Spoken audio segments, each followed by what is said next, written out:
ఈరోజు మంచి మాట. మన జీవితంలో ఒకరిని సారథిగా చేసుకొని బతికేదానికన్నా నలుగురికి సారథిగా ఉండి వాళ్ళ జీవితాల్లో మనం మిగిలిపోయేలా ఉండిపోతే దానంత ఆనందమైన జీవితం ఇంకొక లేదంట. మనకి ఈ మహాభారతంలో సారథి అంటే కృష్ణుల వారు మహాభారతంలో సారథిగా ఉంటూ అర్జునకి విజయానికి వాళ్ళు గుర్తింపు వచ్చారు. అర్జున విజయానికి కారణమయ్యారు సారథిగా ఉండు. అలాగే మన జీవితంలో కూడా మనం గెలిచేదానికన్నా ఒకరికి సారథిగా ఉండి వాళ్ళని గెలిపిస్తూ ఉంటే దాంట్లో ఉన్న ఆనందం వేరు. అది నా అభిప్రాయం.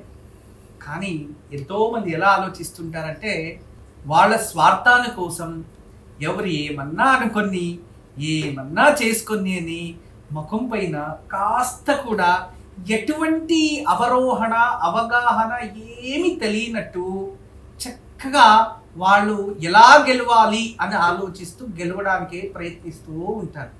కానీ భగవంతుడు అటువంటి వాళ్ళకి ఎలా చేస్తారంటే అన్ని చోట్ల వాళ్ళకి పరీక్షలే ఎదురయ్యేలా చేస్తూ ఉంటాడు. అంటే ఈ మాటలో ఉన్న అర్థం మనం గెలవాలి అనే దానికన్నా నేను గెలవాలి అనే దానికన్నా మనం గెలవాలి అనుకునే అద్భుతమైన అర్థాన్ని ఇస్తుంది. నేను గెలవాలి అనుకునే వారికి మనమంతా గెలిస్తే బాగుంటుంది అనే నామం రావాలి. నేను బతికితే చాలు అనుకునే వారికి మనమంతా మంచిగా ఉండాలి, బతకాలి అనుకోవాలి. అప్పుడే నిజమైన ఒక గెలుపు. నేను గెలవాలి, నేను అనుకోందే జరగాలి, నేను అనుకోందే సాధించుకోవాలి అంటే జీవితంలో ఎప్పుడు కూడా నీకు నువ్వు గెలిచినా కూడా ప్రపంచానికి నువ్వు ఓడిపోయావు అని అర్థం. నీ చుట్టుపక్కల ఉన్న జనాలని నువ్వు గెలలేకపోయావు అని అర్థం. మీరు అనుకోవచ్చు, అరే నా చుట్టుపక్కల ఉన్న జనాలు నేను గెలవలేకపోతే నేను సాధించాను కదా, నేను గెలిచినట్టే కదా. కానీ ఎవరి కోసం సాధించినట్టు, ఎవరి కోసం గెలిచినట్టు? నీ స్వార్థం, నీ హృదయాని కోసం ఆ గెలుపుని ఎవరికి అందిస్తావు? చుట్టుపక్కల ఉన్న వాళ్ళకి అందించాలి. లేదంటే ఎవరికి అవసరం లేదు. ప్రపంచంలో ఏదైనా ఒక గుర్తింపు తెచ్చుకునేది ఎందుకోసం తెచ్చుకుంటారంటే వాళ్ళు నేను ఏదైనా సాధించాలి అనే అపారమైన జ్ఞానాన్ని పొంది ఒక గుర్తింపును తెచ్చుకుంటారు. తర్వాత దాన్ని గుర్తించే వాళ్ళు ఎవరు అంటే చుట్టుపక్కల ఉన్న వారు మాత్రమే. ఎప్పుడు వాళ్ళకి వాళ్ళే నేను ఇది సాధించా ఇలా చేశా అని వాళ్ళకి వాళ్ళే డంగూరం కొట్టుకుంటారా? లేరు కదా. అలా ఉండదు. ఇతరులు మాత్రమే మీరు ఇది, మీ పొజిషన్ ఇదే అని వేరే వాళ్ళే. వాళ్ళకన్నా ఇతరులకి అది వాళ్ళదే. వాళ్ళకన్నా ఎక్కువగా వేరే వాళ్ళకి పనికొచ్చేది ఏం తెలుసా? వాళ్ళ పేరు గుర్తుపెట్టుకోండి. ఎప్పుడు కూడా ఒక నేమ్ అనేది మనం వాళ్ళకి ఇచ్చేసిన తర్వాత వాళ్ళు ఆ నేమ్ని వాళ్ళు పిలుచుకోరు, వేరే వాళ్ళే పిలుస్తారు. దీన్ని మీరు గ్రహించాలి. అదే విధానంగా మనం చేసే వృత్తి, మనం చేసే పని, మన చుట్టుపక్కల మన ఆలోచనలు మనకన్నా ఇతరులకి ఉపయోగపడేలా జీవిస్తాం కదా. అది సాక్షాత్ శ్రీకృష్ణ పరమాత్మల వారు గీతలో మనకు తెలియజేసినది. ఈరోజు గీతా జయంతి. అందువలన భగవద్గీత ఎవరైతే రోజు చదువుతూ ఉంటారో వాళ్ళకి ఒక్కొక్క రోజు కూడా ఒక్కొక్క విధానంగా అర్థమవుతూ ఉంటుంది.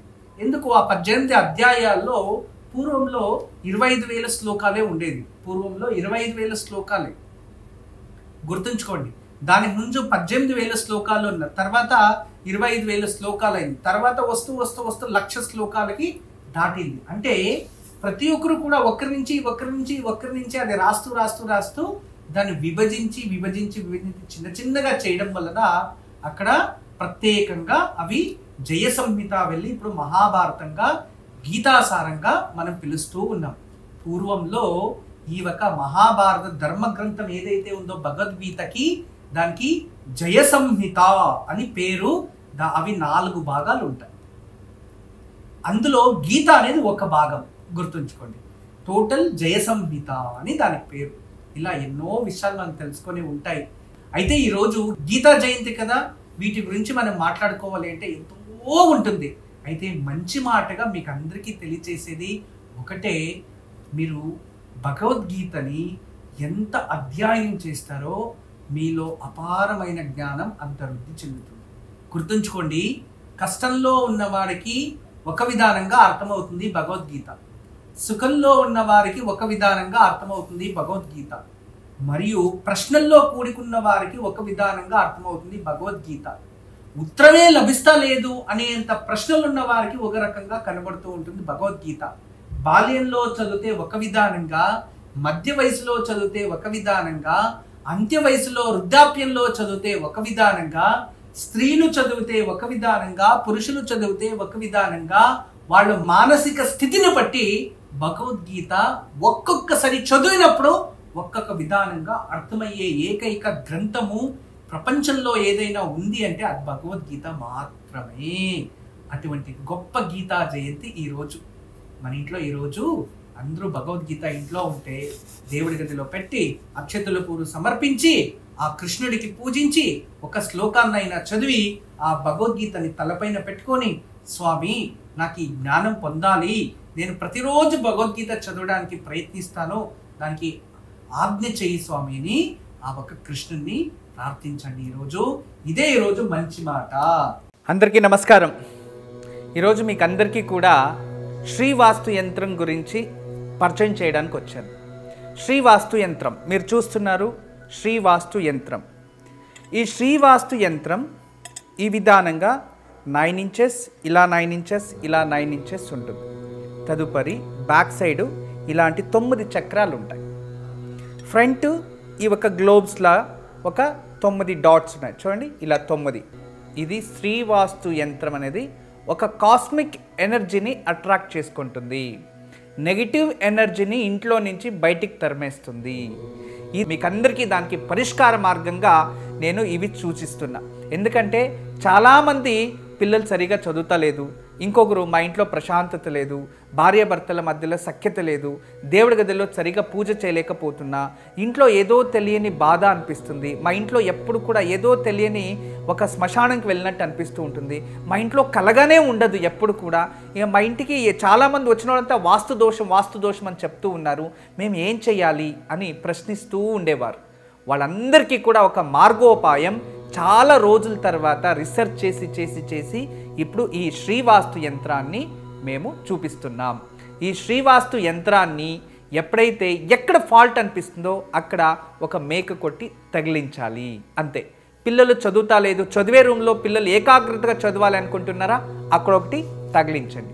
మీరు నిద్రించే ఒక రూమ్లో మాకు సరిగా నిద్ర వస్తలేదు, పడుకుంటే చెడు కళలు వస్తున్నాయి, నిద్రించే గదిలో ప్రశాంతత లేదు అనిపిస్తుంది, అక్కడ ఒకటి తగిలించండి. లేదు ఎవరో వాస్తు దోషం అని చెప్పారా, ఇంట్లో వాస్తు దోషాని కోసం ఇంటి హాల్లో ఒకటి తగిలించండి. లేదా పూజ గదిలో ఏదో ప్రశాంతత లేదు, సరిగ్గా ఏకాగ్రత లేదు, మెడిటేషన్ చేయలేకపోతున్నా అంటే పూజ గదిలో ఒక మేక కొట్టి అక్కడ ఒకటి తగిలించండి. ఎక్కడైతే ఇంట్లో వాస్తు దోషం ఉంది అని ఎవరైనా చెప్తారో ఆ ప్రదేశంలో ఆ ప్లేస్లో జస్ట్ ఒక మేకు కొట్టి దాన్ని తగిలించండి, ఆ వాస్తు దోషం అక్కడి నుంచి వెళ్ళిపోతుంది. చాలా అద్భుతము, చాలా విశేషమైన శ్రీవాస్తు యంత్రం మీ వరకు తయారు చేయించాము. దీన్ని ఉపయోగించండి, దీన్ని లాభం పొందండి. నమస్కారం. వాస్తు యంత్రం సంప్రదించవలసిన నెంబర్లు 8844452334 040682766622.